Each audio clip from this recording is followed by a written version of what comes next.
japonais, Sanko signifie la formation zen.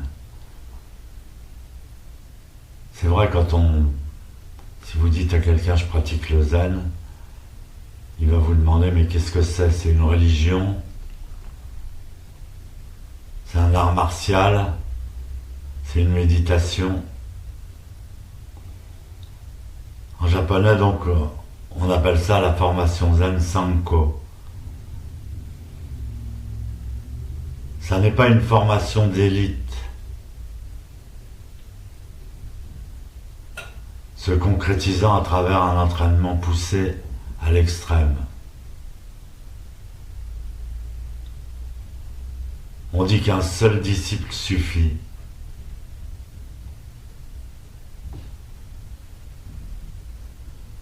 Il faut bien comprendre que l'éducation dans le zen ne se fait pas seulement par ses propres efforts, par sa propre volonté, par sa propre intention.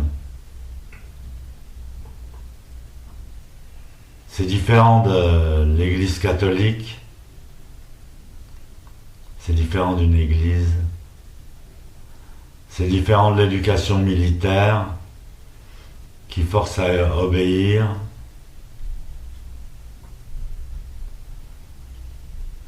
Alors que dans le zen, on saute par soi-même, par conviction. On se lance dans la difficulté.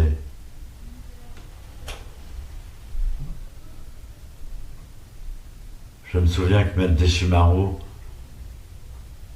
nous a jamais donné quand on observe bien, à travers les années, il nous a jamais donné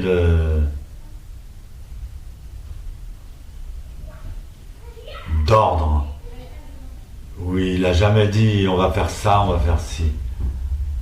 Mais c'est tous les disciples. Un jour on lui a demandé, il nous a parlé pendant un kusen de la soupe de riz traditionnelle, la genmai. C'est nous qui lui avons demandé, Sensei, pourquoi on ne pourrait pas prendre la genmai le matin? Ah, vous voulez prendre la genmai le matin? D'accord.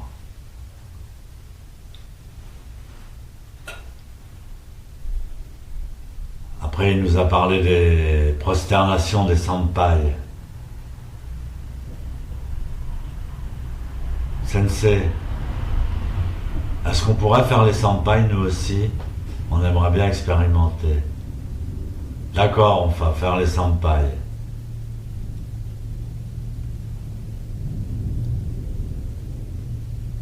Le temple de la Gendronnière, c'est pareil.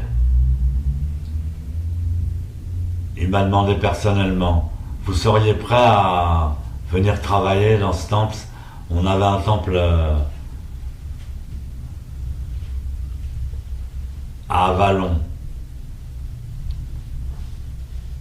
Et je lui réponds, mais non seulement moi je serais prêt à venir, mais tous mes copains, tous les jeunes, ils seraient prêts à venir travailler.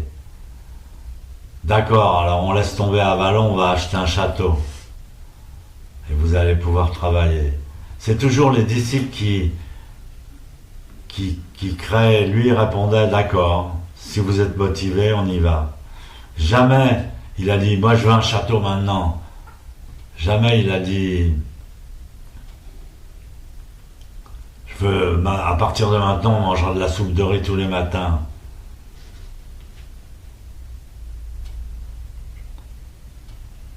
Il y a quelques siècles, au Japon, les militaires voulaient imiter les temples zen. Ils étaient en admiration devant le temple de Heiji, ce grand temple où règne une telle autorité, un tel ordre, une telle perfection.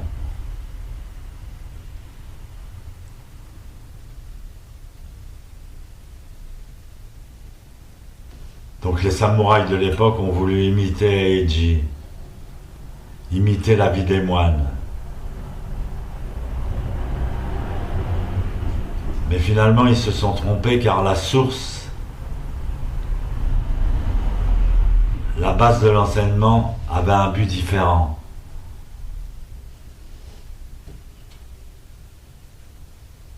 Chez les militaires, on éduque pour tuer.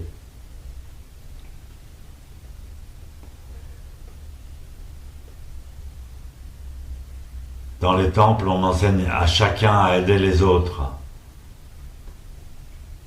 à aider toute l'humanité, à rechercher la voie.